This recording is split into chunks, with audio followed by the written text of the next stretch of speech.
Welcome to Solutions with Courtney Anderson. I am Courtney Anderson, and this is episode 204.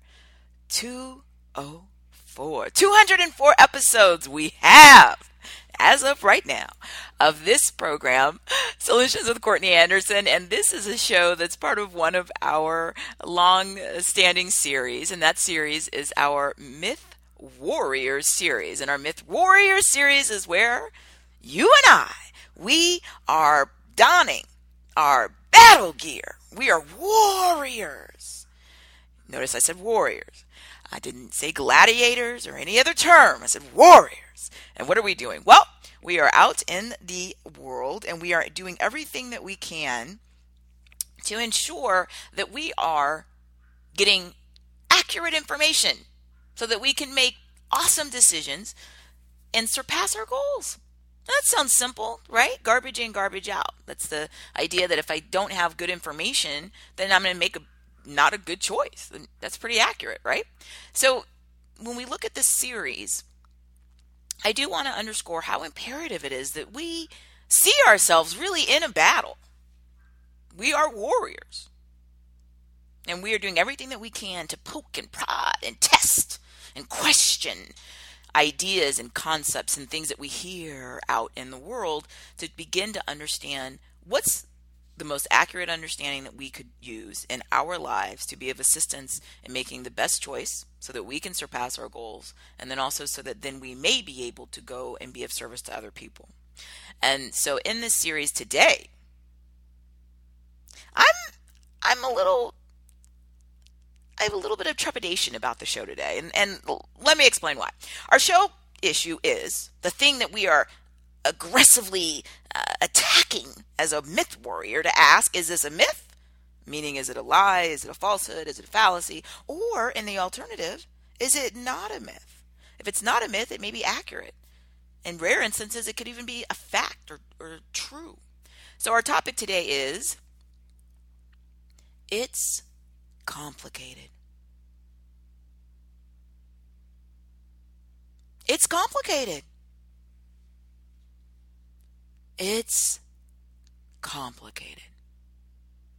That is our topic. And so when I said I had a little bit of concern about this, you might think, well, that's a really simple concept. It's short.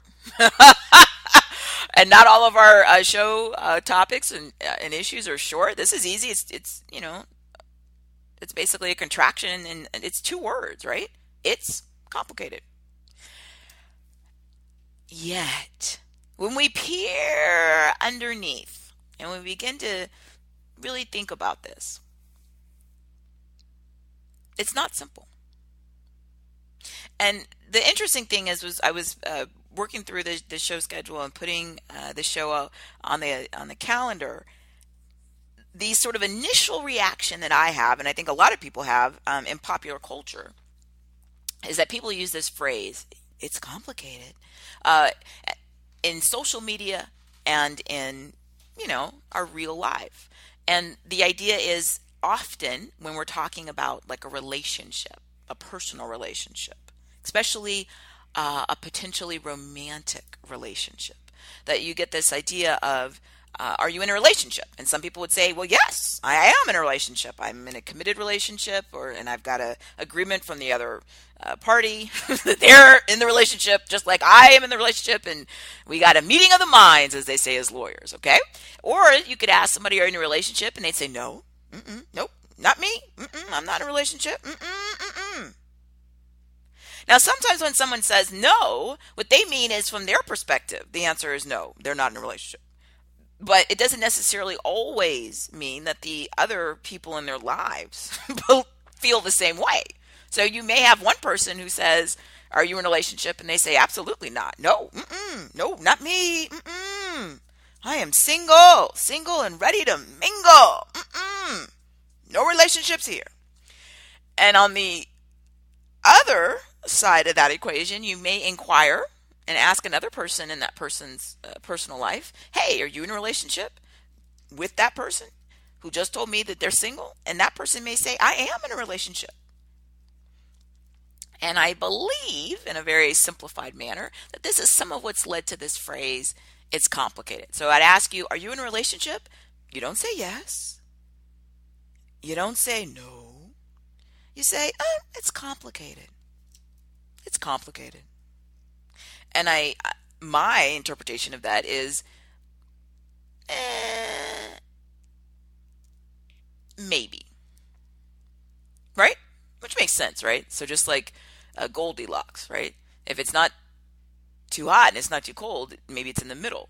So if it's not a yes and it's not a no, is it a maybe? Maybe it's in the middle. And it's complicated is kind of a nicer, I think it's supposed to be a nicer version of maybe, right? So I don't say maybe, because then people might say, what do you mean by maybe? It just sounds like it's, however you feel, or if you think you can find, a better relationship. Okay. So if you say it's complicated, that to a certain extent will blunt and prevent a lot of people's, anger. And then they might say, oh, well, yes, it is complicated. I'm complicated and you're complicated. Life is complicated. Earth is complicated. So it makes sense that they say our relationship is complicated or our relationship status is complicated. And that's not an insult at all. So perhaps that's where the origin of this. But of course, we here in this program, we talk about basically three main areas, right? So we talk about our work. We talk about our life, and then we talk about some of the substantive areas related to those things. So law is our primary alternative. And when you go to CourtneyAnderson.com, and that's our main central website, which is growing by leaps and bounds, we have as of this time, over 600 individual pages. And we are adding content at a rapid speed so that it's a library for you to come back over time. You've got all types of resources. You have these programs, our audio resources. You have video programs, our video resources. You have articles. We'll be adding transcripts and additional ebooks. And so it's all available for you. But when we look at it's complicated, it's not just this idea of it's complicated, meaning maybe. And it doesn't necessarily only apply to this romantic ideal. In fact, one of the reasons that this show is on the schedule is because people have that same approach to work. So you'll say, hey, are you working? Some people say yes, some people say no, some people say, hey, it's complicated. So our question in the show is, hey, is that accurate when you say it's complicated, right? Is it accurate, meaning it then is not a myth, or is this a myth?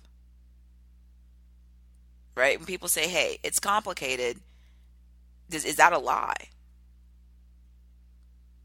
Uh-oh. So let's delve into that.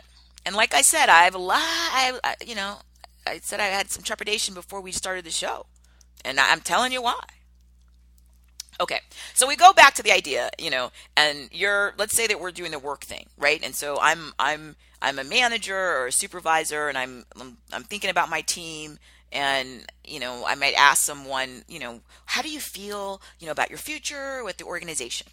Now, in most instances, unless that person has an unusual situation, right? Like they have a very high skilled job position that's really unique, and there are very few people in the world that can do it, or they may be someone who has financial independence, so they don't need the job necessarily in terms of their economic survival. So that gives them a very different perspective, where it's just psychological and emotional.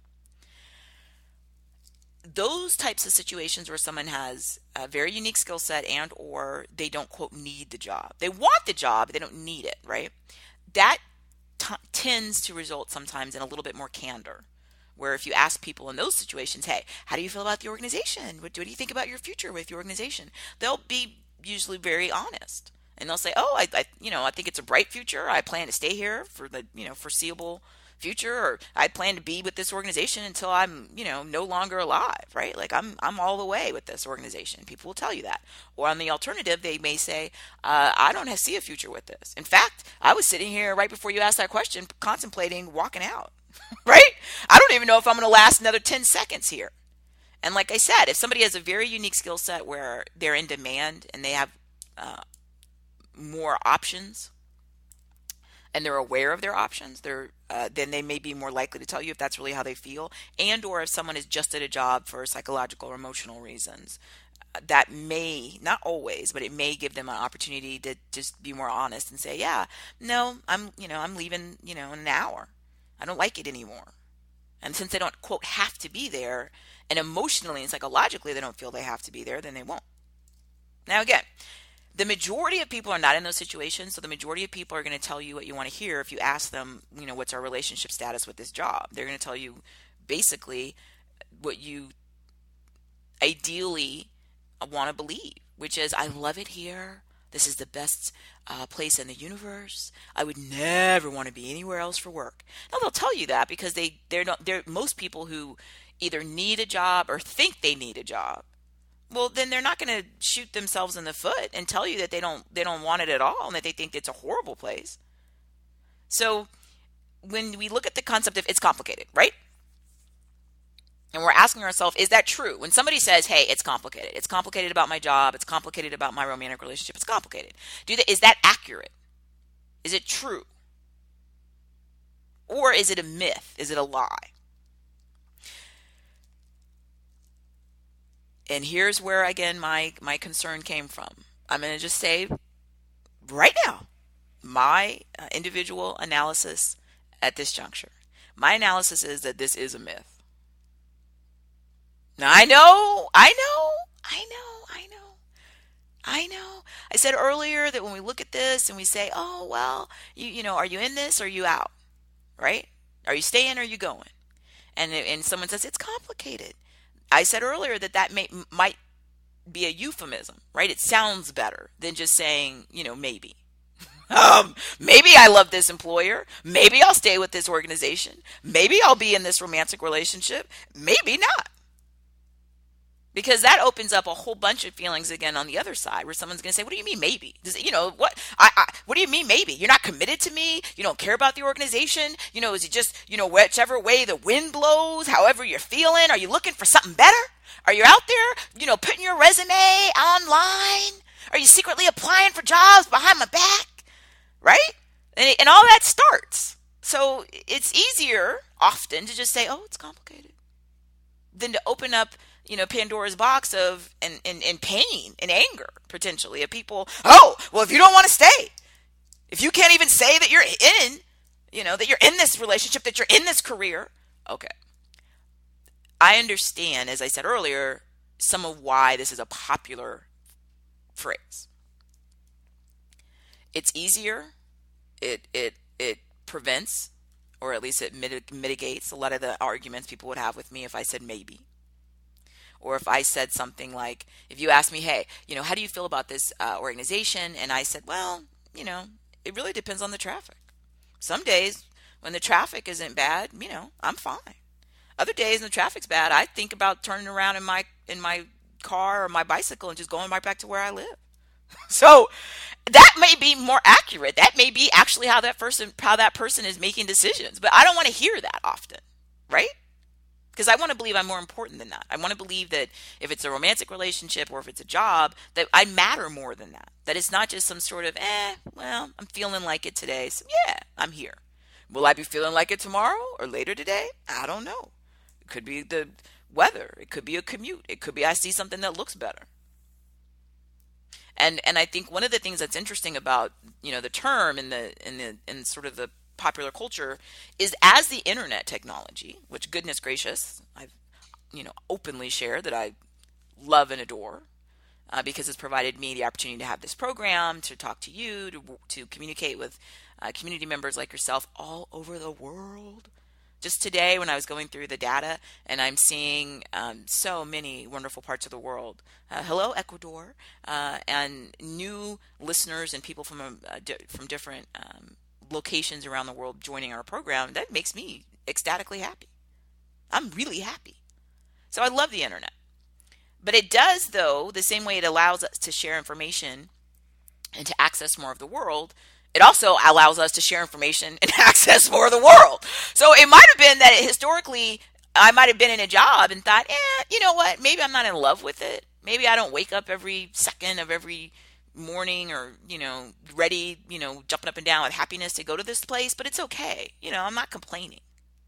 But when the internet opens up and I can go log on online and read and see and experience all this different stuff. I can see other people working in different situations. I can see them doing different types of jobs. I can see different job postings.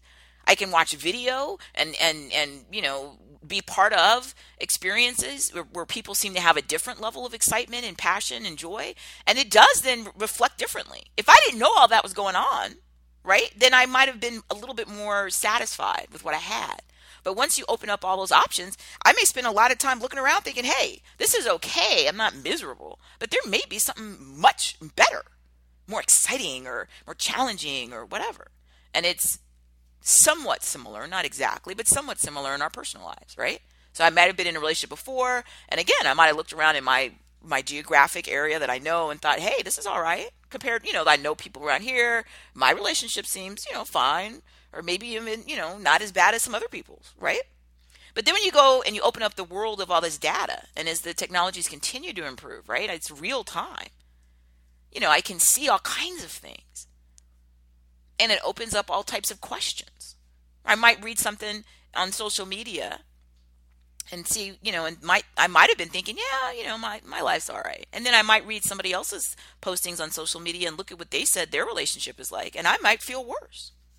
I might start to feel like, well, I was feeling okay before. Now I just went and read this and I thought, well, my person, my partner, my life, they didn't do that for me. And it's interesting because there's data and there's really fascinating research coming out, obviously in very recent times where people are looking at the impact that psychologically and emotionally that social media has. And a lot of it is just, I'm oversimplifying it, but it's exactly that scenario, right? Like I was kind of feeling all right about myself. And then I go on there and I look and I see what all these other people are saying they're doing. And I feel worse. And then I start thinking, well, what can I do to make my life more like that? Now, the challenge, of course, is twofold. One, I have no clue what those people's lives are really like. I just know whatever they put on the internet, which could be accurate or it could just be a complete and total lie. It could be a myth of immense, proportions. Well, I don't know. That's some of the beauty of the internet, right? And this whole dynamic where I start questioning something that I might earlier have been like not, miserable with. But now as I start looking around and thinking other people might have something, quote, more or better, then I start maybe to think, well, now I'm not super committed. So it's complicated. Often in romantic relationships, people refer to those types of situations where they, quote, break up and get back together, right? And it's so weird because often the idea, at least in many cultures, in most cultures, there'll be nuances about, the specifics, but the basic idea is that you're building a family unit, right? That's what you're doing. The romantic partner or legal partnerships that in modern times are often also romantic partnerships. So what I'm saying is people get married traditionally, which is a legal issue in many parts of the world, but it also is a cultural issue. And the whole idea is that you're family, right? Like now we're family. And of course, you would never say to somebody, hey, how's your grandma? And the person would say, oh, my grandmother, I broke up with her. It's complicated. Because you would think, well, you can't break up and get back together with your grandmother. Now you might say you're not speaking to her. You might say that she's not speaking to you. You might say that, but you won't break up with her. She's your grandmother. She'll always be your grandmother, right? Now you may not have a relationship, or you may have a relationship that's too intense. Some people are, they're like, oh, I know how she is because I live with her and I'm with her every minute of every day, right? Grandma never leaves me alone. Grandma right now is bringing me something to eat and telling me how awesome I am. Whatever the situation is, you never use terms like I broke up with her. She's your grandmother. You can't break that bond. Now you may again have a relationship that either is, just like the Goldilocks. It's very intense and all the time. You may have a relationship where you never talk to the person at all. And all of those are, quote, totally fine and healthy and natural depending on the situation, right? Some people have situations where there's not maybe a communication between people because there may be a threat, a safety threat. There's all kind of things we discuss in many programs, abuse and neglect and all of this, where people may say, hey, that's the grandma, but I don't have anything to do, she doesn't have anything to do with me because of some, really serious safety issue, which is totally normal and healthy. But the point is, you don't break up with her. She's still that thing. And the neat thing that's interesting about the idea of the romantic relationships is the idea that you can, quote, do this, break up, get back together, break up, get back together. And it doesn't really make any sense, right? But the fluid nature of these relationships is healthy in a lot of ways. There's a lot of research and data that shows us in our friendships. People do that all the time. Oh, we were best friends. We're not friends anymore, right? You don't usually say you broke up, but people know it. But it's the same idea, right? Or we used to be friends and now we're not friends, and then you talk to them later. Yeah, we're friends again. So it's interesting because if you really are having something that's supposed to be this, quote, family, then you can't really break up with them because they still exist. The argument would be from some people, well, no, I'm in this process where I'm trying to decide if I want to be family with them. So, I'm like testing them. Are they okay for, a couple of days? Can I handle them for, a couple of months in a row? Is it something that they're doing that's really driving me, nutty and it's annoying to me and I just feel like it's not going to work? Do I only want to see them in a certain time of the day or certain, can I handle them like, one day a week? Or some people would say, look, I haven't committed. That's the whole point. I'm just testing. That's why it's, quote, complicated. But the weird thing is, as time goes by, and I've shared this in other programs, that as a lawyer, I mostly day-to-day do volunteer lawyer services. And so I was doing volunteer lawyer services where I went down to a courthouse and I was listening to people that had family issues, so legal issues, so child custody, divorce, things of that nature. And even though people are legally bound together, so when you have a child with someone, then that's sort of the problem. You can't break up. Now you can, again, because of often it happens with safety issues, not communicate with someone. But if someone is the parent of your child, then that never will go away, right? Because you are, it's just like grandma. Now you may not have relationship communication, but you didn't, quote, break up, because they will always be the parent of your child. So that's a permanent thing. Even when people are legally married, though, they'll still have this idea of it's complicated. And I listen to people all the time and I'm fascinated.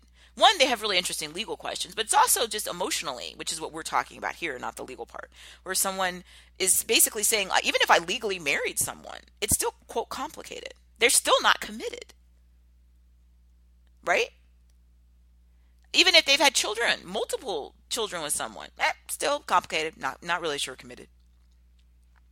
And so I said that I believe that it's complicated is a myth. It's a fallacy because it's not complicated. And my argument is that when people say that, they're just trying to be nice and use euphemisms. And what they really mean is I'm not committed to this. Now, I may hear that what they say and think, oh, well, it's complicated. It's a good thing. It means that they're thinking about it, and they're still trying to decide. And it just takes time. These things take time. Okay. Again, this is where I already had said at the very outset that I knew that this was an issue for some people with my argument. Not that not the accepting of it, of course, which isn't the point of the show, but even listening to it. Look, if you asked me, do you feel hungry? Now, the answer is going to be yes or no. Now, sometimes I might say, well, yeah, I'm really hungry. I haven't had anything to eat in a while, but, I really got to watch my nutrition and my diet. So even though I'm really, really hungry, I'm not going to eat right now, or maybe someone sometimes has a medical issue, or they'll say, well, I'm hungry, but I need to wait until I take my medicine or whatever. So then they'll make the argument, see, it's complicated. See, so you asked me if I'm hungry, and I did. Yeah, I am hungry, but, and then they want to add all this other stuff, but I can't eat until it's time for my medicine, or I'm not going to eat right now because I need to get to my food that I've prepared so that I'm eating nutritious, and whatever. But my argument is that those are just conditions. The answer to the question is yes or no, and you have answered the question. Now you're going to tell me that you are hungry and how you'll handle that. That you're going to eat when you take your medicine, or you're going to eat, at your preset time, or you're going to eat when you have a break to get to the food that's your healthy nutrition or whatever. But that's just how you'll do it. The answer is, you already told me. And I make the argument that the reason I'm saying it's complicated is a myth is it's not complicated. You do know the answer. So if I say to you, how do you feel about your job? And oh, it's complicated. No, it isn't. Okay. If you're looking at leaving, you are looking at leaving. I'm going to rephrase it. Actually, I'm not going to rephrase it, so I'm just going to restate it. If you are looking at leaving, you are looking at leaving. So it's not complicated. Now, you might sit and tell me the reasons why you haven't left yet. And that's what I do when I listen to people legally as a lawyer, and what I do when I'm listening to people as a personal coach or doing mentoring. So they'll start telling me why. And then they'll have a whole bunch of reasons, right? Well, I haven't left because, hey, I have a really great, gym, near my job right now. So if I have to leave that job, I need to find another place where I can get a better gym, or I can get a place close to that so I can be at the same gym. Or they'll say, I haven't left the relationship because, I feel bad. The other person's really nice, and, they're nice to me, and I'll feel bad, and they'll cry. Or maybe I'm scared. When we talk about that in other shows, right? So maybe there's a safety threat, which is a whole nother bottle of issues, or, but someone might say, they'll start telling you, what they're thinking through. But it's not complicated. But what the reality is that they don't want it to stay like it is. Now, often people will say something like, "Oh, the job would be great. It's near my gym. It's near where I live. It's just if my boss, would stop being so much of a micromanager, it would be great." Now, that goes to the whole imaginary fantasy that the other entities will change, especially other people. Right. So you ask people romantic relationships, how do you feel? Oh, it would be great if they would just fill in the blank change, right? Do this more, do this less. Stop doing this, start doing this, right? So people will say, oh, it'd be great if she would get a job, or it'd be great if he would stop being a workaholic, or it would be great if she would be more affectionate. It would be great if he would be less clingy. So what they're telling you is the answer is yes or no, right? I'm not happy. And then they'll tell you that, like, how in their mind, and it's a fantasy, that the other person would magically be this other type of behavior that then they'd be like thrilled. So my argument is that it's not accurate. It is a myth. It's a lie. It is not complicated. What that means is that you aren't happy, you're not content, and you're trying to either figure out how to. You're doing either a couple of things. You're either just magically like hoping it'll like change. And that's what a lot of people do. So it's like, oh, I hate this job. It's horrible. I have to work outdoors, and the climate is really, not the right climate for me to be outside. But maybe something will come along. And then, which we talk about in a lot of other programs, it's like, well, have you applied for anything else? Have you gone to get other skills? Like, what are you doing to try to make that happen? And the truth often is they've done nothing. Right? But then they'll say, well, it's complicated. And they'll say, yeah, I'm working outside, and, the climate issues, but, oh, I do get overtime. Well, it's not complicated at all. It is what it is. And you don't like it, but you're not going to do anything different, which is fine. So it's not complicated. So a more accurate response would be, how's it going with the job? Well, I can tolerate it. That's a good answer. A better answer would be, I can tolerate it, and I absolutely am not going to do any other work to find different employment. That's an even better answer. Which also, I'm going to make the argument, applies in these personal relationships. If somebody said, I can tolerate it, and I'm not going to do the work, it's very similar, right? You got to, who are these other imaginary people that you're going to be in a relationship with, this romantic relationship? Where are they? Are they going to be attracted to you? Often I talk to people, and that's the same thing with the job, right? Like, oh, I want this better job, but it's like, great. Okay, well then what are the skills you have to get that? And then it's like, well, I don't have any skills. Well, we're in trouble. And it's like that with this imaginary relationship thing. Oh, I want, someone who is not maybe pleased with their anger, right? Somebody may honestly know they have anger issues, right? And then they'll say, yeah, I just need somebody, who is, so easy to get along with and is never angry. And it's like, well, but you're not that thing, right?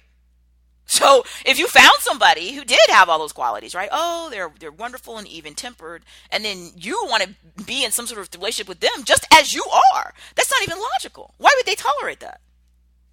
Unless they have some sort of emotional or psychological or issue that's going to let them be in a situation where they feel they're being mistreated. See, you gotta be that thing, and it's the same thing with all these other things. People say, "Oh, I just wish I could find someone who was financially stable." Okay, well, are you?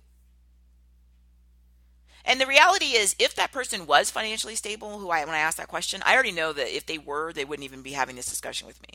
Because people who are financially stable and they are frustrated by somebody else not being financially stable, they try. Sometimes they try to help the person. Let's go to financial counseling. Let's get on a budget. Let's communicate or whatever. Sometimes they'll do a lot of that. Sometimes they'll just say to themselves, "I don't need to stay here." Remember at the earlier part of the program, I said when you ask somebody about a job, the manager asks them about a job, and if that person has really unique skills and they're in demand, and or they don't quote need the job, right? They don't need the money from it, that they're going to be more likely to just tell you, "Look, here's the deal," because in their mind they don't have to be there. And that's exactly what happens with this romantic relationship. If somebody's really financially stable, then when they decide like they're not content, they just go. Or the other person goes. But they're not going to sit there and argue with them, because the deal is they don't need that other person financially. And if emotionally and psychologically, which is a big issue for many people, if emotionally and psychologically they're healthy, then they're not going to sit around and tolerate something that's not healthy for them. So when I ask the question to somebody, when they're like, "Oh, I just need them to be I need somebody financially stable," and I'm like, "Are you financially stable?" When I ask the question, I already know the answer, or I suspect the answer. I don't know 100% of the time, but I'm pretty accurate, because you wouldn't complain about somebody else's financial instability if you were financially stable and you believed, which is the second part, the emotional psychological part, you believed you could support yourself, because you'd already be doing it, and because you would think, why am I going to put up with somebody else? Going and moving funds around and having me overdrawn in my account, or having me not be able to pay my bills. You wouldn't do it. If you knew you could do it on your own, you'd be doing it. So when I ask a question, I know the answer. So whenever I ask, "Well, are you financially stable?" And then I get, "Well, I'm not where I want to be." Or sometimes I'll get defensiveness, right? Deflection. Or someone will say, "Well, I would be if it wasn't for them. That's the problem." Well, that's not. No, no, no, no, no, right? We don't do that. Right? If you had your own house in order before you met them, during this and now, then you can't blame it on them. They may not have their own house in order, which is a whole other issue they need to work on, but you need to work on yourself. And we have a whole series, right, where we talk about financial fierceness, and we do shows where we talk about many of these issues in depth. But the core issue in this program was, hey, Myth Warriors, episode 204. And I do like to mention, stop by CourtneyAnderson.com. It's our central website, and www.courtneyAnderson.com. And you'll see a web page just for episode 204, which is what this one is, where I have the show notes and links to anything I might talk about. I'll also have, of course, some of our sponsors from our sponsor spotlight, which are the awesome organizations that we partner with. So if you see a link on this show page and you think, "I want to buy that. Oh, I've been looking for that," click on that on our page so that we'll get the recognition and the economic credit for you purchasing through our website. But when you go to the website and you look at this show, and of course browse, look around, there's honestly 600 plus individual pages and counting daily, 200 plus of these programs, and just tons of information. So I hope that we are long-term partners together. But when you ask the question, "Oh, it's complicated," when people say that, it's a myth. It's not complicated. It just means they don't want to really say what they really feel. But they actually did say what they really felt. You just have to listen.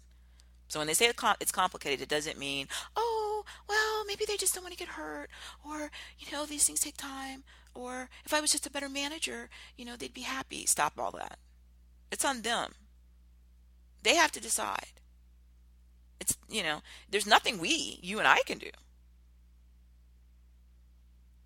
And sometimes, people will say, well, people's feelings change. Of course they do. My feelings change. Your feelings change. Sometimes my feelings change within, it's so quick I get whiplash. I was feeling this. Oh, now I'm not. Sometimes I feel like I'm cold and I put on a sweater, and then I feel like, well, now I'm hot, right? I'm hot. Now I'm cold. I thought I was hungry, and then I went to get something to eat, and then I realized I'm not hungry. So whatever, yeah, but that's not the issue. What we're talking about, what the issue is, when someone articulates and they say it's complicated, what does that mean? What I'm telling you it means nothing. It's a maybe. And you need to understand that. So when they say it's complicated, what I'm saying is it's not complicated. It's not complex. It's just that they know that they don't believe that they're at their optimum happiness, but they're also at the same time not willing to go ahead and do whatever it is they would need to do to make those changes. And so they may be complaining that other people need to change, which is not logical or healthy. They may be somebody who just wants to complain all the time and be unhappy for no reason. None of this is anything that you and I can control. But if we're going to make good decisions, we talked about earlier with the whole thing with myth warriors, we need good data, right? Garbage in, garbage out. If I'm working with someone in my organization for my professional work, they need to be committed. Not for life, not like, oh, you'll never leave. Of course not. But are you right now committed to this so we can work together? If you're not, then what are we doing? It's not complicated. If you're looking for something better, great. But just tell me. And if you don't want to tell me, if you tell me it's complicated, I already know what that means. What it really means is, no, this isn't the thing for you. And you got one foot out the door. And that's okay. I just need to know it. And the more important part of the show that I wanted to emphasize as we close is, do not lie to yourself. Right? So if you find yourself thinking, well, she's wrong. It is complicated. No, stop. What you're going to start telling me are all the reasons why everything would be awesome if. And then often it'll go to if somebody else would change, if your boss would change, if your coworker would change, if the commute would change, if your spouse would change. And none of that makes any realistic sense. So stop doing that. Don't lie to yourself. It's not complicated. You know what you want. You just have to ask yourself how willing you are to make those changes yourself. And that's what we're talking about. So when somebody says it's complicated, I'm saying that that's not true. It is not complicated. So the phrase "it's complicated" is a myth. It is a myth. Don't believe it. And please don't use it. And please don't tell it to yourself. Don't say to yourself, it's complicated. No, it isn't. Let's go to the first part of the situation. You're usually going to have an if-then clause.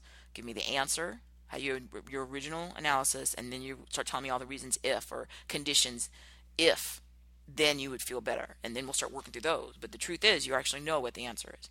So don't lie to yourself, right? It's not complicated. I know it, you know it, so does the rest of the world. But it's okay. People use these things as euphemisms. And like I said, in many instances, it doesn't cause any harm necessarily. But it does if people actually believe it. Right? Oh, it was complicated. I thought you meant it was complicated. You were thinking about it. Stop. While they're trying to figure out what they want and they're telling you that they're a maybe, you know what you need to be? You need to make sure that you're committed in a comparable fashion. You understand what I mean? All right, so thank you for joining me today. I please encourage you to come by CourtneyAnderson.com, visit all of our show pages, come to our blog, look at our companion video shows. These are obviously our audio shows, all of the new programs that we're adding, our webinars and seminars and ebooks, and tell me what's on your mind. Share the programs on social media. Help us do what we can to try to be part of a solution for people. That's why the show is called Solutions with Courtney Anderson. And I am on Twitter at Zealous Business, so feel free to see my my tweets. I'm still very, very new to that. And let me know how I can be of assistance. What's going on with you, and if there's anything that I may potentially help you with, or might be a good opportunity for you to share a concept or a topic that we could do a program on. I would be delighted to hear from you. So thank you again for joining me for episode 204. Thank you.